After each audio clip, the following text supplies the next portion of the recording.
Se mettre dans la peau de l'autre pour se rendre compte de ses difficultés.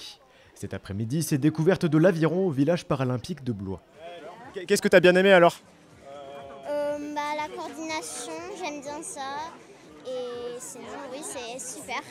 Sur les autres stands, on retrouve des activités adaptées aux para-athlètes. Corentin Dillasser est né à Blois et pratique l'athlétisme depuis 10 ans. Il a obtenu plusieurs titres de champion de France, dont un en saut en longueur.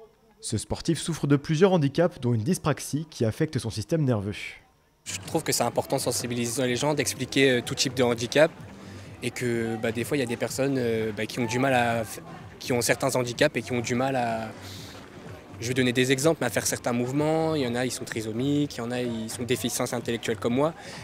Seulement 2% des athlètes français aux Jeux paralympiques font du sport adapté, destiné aux sportifs souffrant de handicap psychique ou mental, à ne pas confondre avec le handisport qui lui concerne le handicap moteur.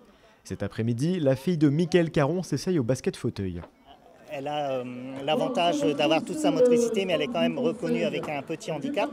Donc c'était aussi pour lui montrer que c'est pas parce qu'on est handicapé qu'on ne peut pas faire de sport et qu'on ne peut pas aussi participer à des épreuves qui ont la même valeur que les Jeux Olympiques.